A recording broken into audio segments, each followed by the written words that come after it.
He kissed me in the dark corner of my office, his wedding ring still on. I didn't stop him. I wanted it. The next morning, his wife sat across from me, smiling. "I think we're ready now," she said. "We can begin the real sessions." My name is Dr. Eliza Grant. I'm a licensed marriage counselor, and I've spent 7 years helping couples hold on to love. I've seen people cry, cheat, beg, and fight, but nothing ever prepared me for the case of Brandon and Ava Hughes. They came in like any other troubled couple. On the surface, they were perfect, wealthy, attractive, successful, but something about them felt fake, too smooth, too polite, like people trying to play a part. At first, I thought it was just nerves. Ava was the first to speak. "I think Brandon is emotionally unavailable," she said, crossing her legs tightly. "He listens, but he doesn't hear me." Brandon didn't even flinch. "I think Ava wants a husband who reads her mind," he replied. "I'm tired of being punished for not being a mind reader." I took notes, asked follow-ups, and stayed professional. But by the third session, something shifted. Brandon started opening up, to me, not to her. He'd linger after sessions, offer to help me with my files. One day, he even brought me coffee. "You looked tired," he said with a smile that lasted too long. I knew I should have shut it down. But I didn't. The truth? I was lonely. My last relationship ended 2 years ago, and I buried myself in work to forget. And Brandon was gentle, thoughtful, and real in a way most of my clients never were. At session 6, Ava suddenly cancelled. "Work emergency," she said. Brandon came anyway. We talked for almost 2 hours. Not about Ava. Not about the marriage. About books. Music. Our favorite places. He laughed at my jokes, and I laughed too loudly at his. When he stood to leave, I followed him to the door, and then it happened. He leaned in, slowly. I didn't stop him. His lips were soft, and his hands shook a little as he touched my cheek. After he left, I locked my office door and sat on the couch. My heart was pounding. My mind was screaming. What the hell had I just done? The next morning, Ava scheduled a surprise session. She sat down like nothing had happened. Only this time, her eyes looked sharper. Like she was watching me too closely. "I think I'm ready now," she said, her voice light but firm. "We can finally begin the real sessions." I froze. "What do you mean?" I asked. Ava smiled, wide and strange. "Let's just say, everything up to this point has been a warm-up." I didn't sleep the night after Ava said those words. She smiled like a woman who had seen everything, and forgiven nothing. I kept replaying the kiss with Brandon over and over in my head. Why did I let it happen? Why didn't I stop him? I told myself it was a weak moment, that I was just tired, lonely. But none of that mattered now. What mattered was that Ava knew something. Maybe not everything, but enough to make her dangerous. The session started like normal, but I couldn't focus. Ava sat across from me, legs crossed, arms relaxed, eyes locked on me like she was studying me. Brandon sat next to her, but he didn't look at me the way he used to. He looked bored. "I want us to try a trust exercise," Ava said suddenly. I blinked. "Sure. What kind of exercise?" She reached into her purse and pulled out 2 folded pieces of paper. "I wrote down a question on each one," she said, passing them to me. "Please ask us one each, blindly. No matter what it is, we'll answer honestly." I hesitated, then unfolded the first paper. To Brandon, "Have you ever wanted to cheat on your wife?" My throat went dry. Brandon didn't flinch. He smiled slightly and said, "Yes." Ava didn't react. She didn't even blink. I unfolded the second paper, my fingers trembling. To Ava, "Do you think your husband is hiding something from you?" She nodded without hesitation. "Yes," she said. "But I don't think it's just him." I froze. "Excuse me?" I asked, trying to keep my voice steady. She leaned forward. "Let me ask you something, Dr. Grant. Have you ever crossed the line with a client before? My stomach flipped. I keep things professional, I said, but my voice was shaky. Ava tilted her head. That's not what I asked. Brandon remained silent. The silence in the room grew thick, heavy. I looked between them. Something was off. Something had always been off. But now it was pressing down on me like a hand around my neck. Why are you asking me that? I asked finally. Ava shrugged. Because we've seen 4 counselors before you. Brandon didn't connect with any of them. Then suddenly he couldn't stop talking about you. That made me curious. Brandon looked at the floor. He didn't say a word. Ava continued, so I suggested a test. See how far you'd go. How strong your boundaries really are. I felt my skin go cold. You're lying, I said, more to myself than to her. That's not ethical. That's manipulation. You kissed him, Ava said quietly. You crossed the line. And you can't undo that. I stood up, heart pounding. This session is over. Ava stood too. No, doctor. This marriage is just beginning. But yours? Your career? That's the part I'm really curious about. Brandon finally spoke. We'll be seeing you. They both left without another word. I stood alone in my office, heart racing, hands shaking. They had planned this. But why? And what would they do next? I didn't go into the office the next day. Or the day after that. I sat in my apartment, blinds closed, coffee growing cold on the table as I stared into space. I couldn't shake the feeling that I had been caught in something bigger than I understood. This wasn't just about an affair. This wasn't just about me being weak. This was a trap. And I walked right into it. I replayed every session in my head. The looks. The timing. The questions.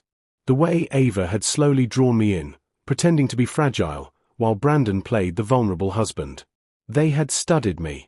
Watched me. And when I let my guard down, they struck. But what did they want?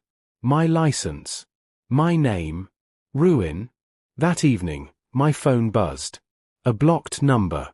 I let it ring, but they called again. And again. I finally picked up. Eliza. It was Brandon. I stayed silent. Please, he said. I didn't know she'd go this far. I swallowed hard. Go this far? Brandon, you were part of it. You kissed me. She dared me, he whispered. She said I could never get you to break. That you were the untouchable one. That's what she called you. I didn't think it would go this far. I stood up, my heart thudding in my chest. Why? Why would she do this? She's not who she seems, he said. She's controlling. Obsessive. She wanted proof. Proof that no woman was above temptation. That even a professional could be brought down. So this was all just some twisted game? I asked. My voice cracked. There was a long silence. No, he said softly. Not for me. I laughed bitterly. You think that makes this better? I think I fell for you too, he said. And that ruined everything. I ended the call. And I cried. Not just because I had been used, but because a part of me wanted to believe him. That night, I got an email from Ava. No words. Just an attachment. A video. I hesitated before opening it. It was a recording. From my office. Security cam footage. I had installed it months ago for safety but forgot it even existed. The video showed the kiss. Clear as day. My hands in his hair. His hand on my waist. No sound. But we didn't need words. Then it cut to Ava. In the hallway. Watching through the glass panel of the door. She had been there. She saw it happen in real time. The message was clear. She had everything. And now, I had nothing. I closed my laptop and curled into a ball on the couch, my stomach twisting with dread. This wasn't about counseling anymore. This was war. I didn't go to work for a week. I couldn't. I stared at the walls of my apartment like they might give me answers. My phone rang non-stop, calls from the clinic, emails from clients, but I couldn't bring myself to answer any of them. I kept thinking about the video. Ava had it. And she could ruin me. What scared me more? She hadn't done it yet. If she wanted revenge, she could have destroyed me already. Instead, she was waiting. Watching. For what? I finally forced myself out of the house. I needed answers. Brandon had said something during that call. She's not who she seems. I couldn't forget it. So I decided to find out who she really was. I searched Ava Hughes online, digging past the surface-level news articles and social media posts. On the outside, she was perfect. Ivy League degrees. Philanthropy work. A lifestyle blog with followers who adored her. But then I found something strange. An article, 7 years old. A legal case. The headline read, "Psychologist sued for boundary violation, settlement reached out of court." I clicked. My hands were shaking. The article didn't name Ava directly, but the details were too close. Same university. Same city. The woman in question had been studying behavioral psychology. It mentioned a manipulation-based study gone wrong. The subject of the study had filed a lawsuit, claiming he was emotionally abused and misled during a fake relationship setup. The woman settled. Quietly. It had to be Ava. Suddenly, everything made more sense. The test. The games. The way she watched me with those cold, perfect eyes. She had done this before. She got off on it. She wasn't trying to save her marriage. She was building a case study. I knew I had to confront Brandon. I needed the truth. I sent him a message. Meet me. No games. Just the truth. He agreed. We met at a quiet park at sunset. I wore sunglasses. Hoodie up. I felt exposed, even outdoors. Brandon looked like he hadn't slept in days. "I know who she is," I said before he could speak. "I know about the lawsuit. I know this isn't the first time." He looked down. "Guilty. You were a subject too, weren't you?" I asked. He nodded slowly. "I wasn't her husband then. I was her project. She studied me. Manipulated me. Said it was for research. And when I found out, I threatened to report her." "So she married you instead?" I whispered.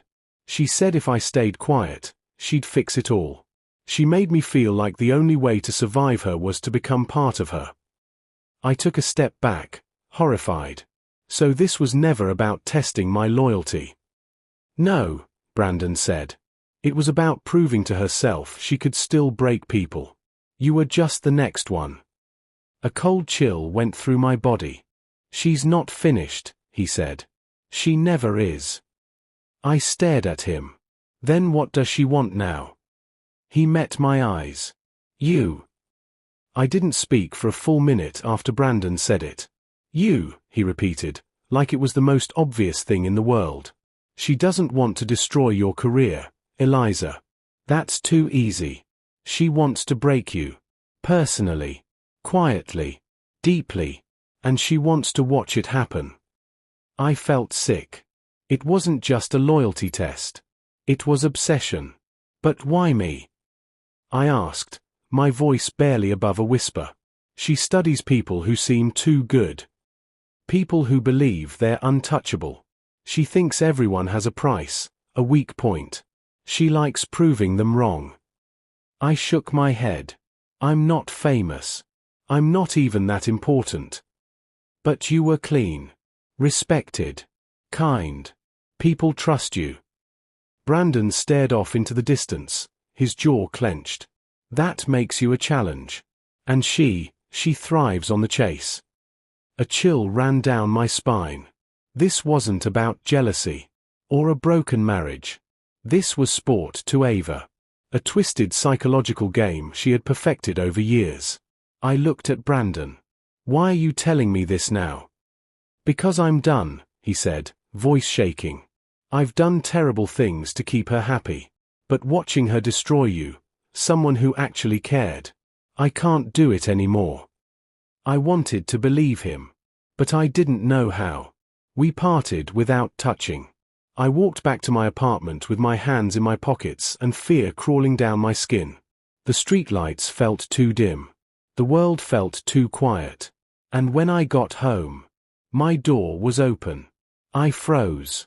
My heart leapt into my throat. Slowly, I pushed the door open wider.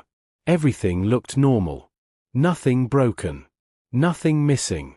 But on my kitchen counter sat a single, white envelope. No name. No note. I opened it. Inside was a photo. It was me, laughing with Brandon in session 4. His hand lightly touched mine. I had forgotten about that moment. It had seemed innocent at the time. On the back of the photo was one sentence, scrawled in perfect handwriting. Do you still think you're different? I dropped the photo like it burned me. She had been in my apartment. I grabbed my phone and called Brandon, hands shaking. No answer. I called again. Finally, a text came through. I can't protect you anymore. She knows I told you. Be careful. I stared at those words until the screen went dark. This wasn't over. Ava had studied me, trapped me, violated my space. And now she wanted me to fall apart. But I wasn't going to give her the satisfaction. I turned on every light in the apartment. I locked the doors. And I sat down at my desk. If she wanted a war, I'd give her one. But I'd do it the right way. With truth. With proof. Because the only way to stop someone like Ava was to show the world who she really was. Didn't sleep that night. Instead, I sat in front of my laptop, eyes burning, mind spinning. I kept thinking about the photo, about how she'd gotten inside my apartment without a sound.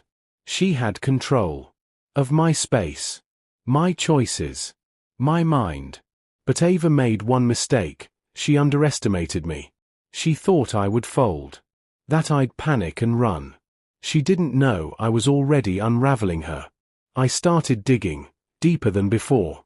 I reached out to one of my old grad school friends who worked at the ethics review board. I asked her to pull up anything involving Ava's name, past aliases, former internships. And what she sent me was worse than I imagined. Ava had changed her name twice. Both times, following misconduct investigations that never went public. In one case, she'd posed as a research therapist for a private behavior lab. In another, she had manipulated a therapist in training into falling in love with her, then leaked his therapy notes to get him discredited.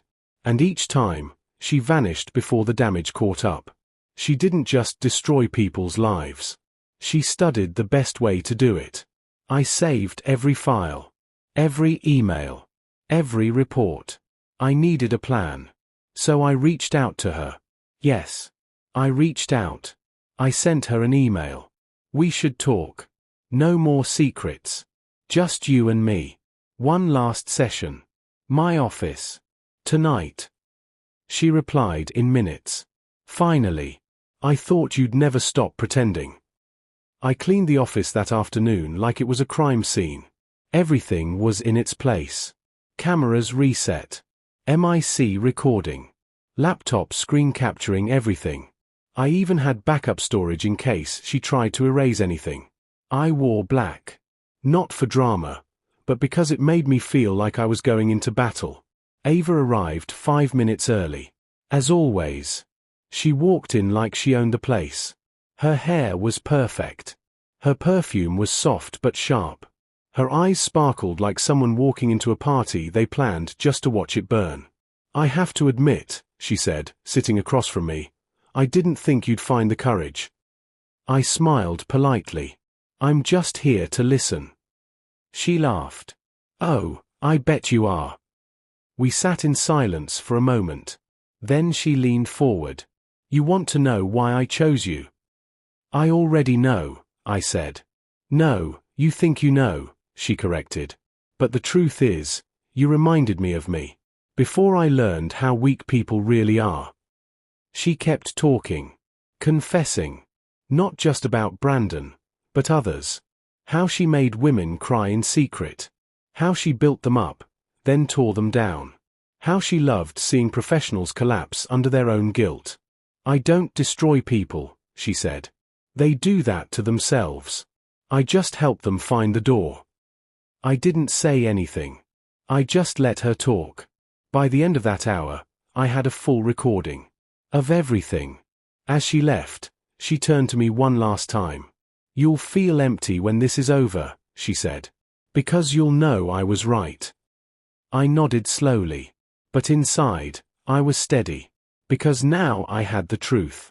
Now it was time to expose her. The next morning, I walked into the state licensing board building with my hands trembling, but my mind sharp. I had barely slept. But this time, it wasn't fear keeping me up. It was fire. I met with a review officer named Marlene. Quiet. Sharp-eyed. She listened without interrupting as I explained everything, from the fake marriage sessions to Ava's manipulation, Brandon's confession, and finally, the night before. Then I handed her the flash drive. "You'll want to start from minute 15, I said. She nodded and plugged it in. For the next hour, I sat there while she watched Ava expose herself. Every lie. Every tactic. Every name. By the end, Marlene leaned back, eyes wide but unreadable. "And you're sure the man, Brandon Hughes, is willing to testify?" "He's afraid," I admitted. "But yes. I think he will. He's tired of being her weapon." She nodded once. "We'll open an investigation. Immediately." For the first time in weeks, I felt like I could breathe. But it wasn't over. Not yet. 2 days later, I was called in to meet with Ava. Not by her, but by the board. They wanted all parties in one room. Ava walked in like she hadn't just been recorded admitting to years of emotional abuse. Her smile was perfect. Her hair was pulled into a flawless bun. She wore white. "I assume we're all here to clear this mess up," she said smoothly. But when she saw me, really saw me, she paused. Just for a second. I was calm. Unshaken. She knew something had changed. The review officer placed a thick file on the table between us. "We've reviewed the footage. The emails. The evidence." Ava didn't flinch. "Do you deny manipulating Dr. Grant and your husband in a falsified therapy environment for your own private research?" She gave a little shrug. "You're taking things out of context. It was personal exploration." "No," I said, quietly but clearly. "It was calculated abuse." Marlene added, "You've done this before. Under different names. You've left trails." Ava's eyes finally twitched. "Just once. You'll lose your license," Marlene continued. "And if Brandon testifies, this will move to a legal investigation." For the first time, Ava looked small. Not scared. But cracked. Like she realized the game was over. She stood up slowly. "You think you've won, Eliza?" I stood too. "No. I think I've stopped you." That evening, I sat alone in my office. No lights. Just silence. The place where I fell was now the place I stood. Brandon called later that night. "She's gone," he said. "Packed her things. Left the city. No goodbye." "Good," I replied. "You okay?" he asked. I didn't answer right away. Was I okay? I had lost my sense of safety. My trust. My belief in the line between good and bad. But I had something new now. Clarity. I looked at my reflection in the window, eyes tired, face older, but stronger somehow. "I will be," I said. And I meant it.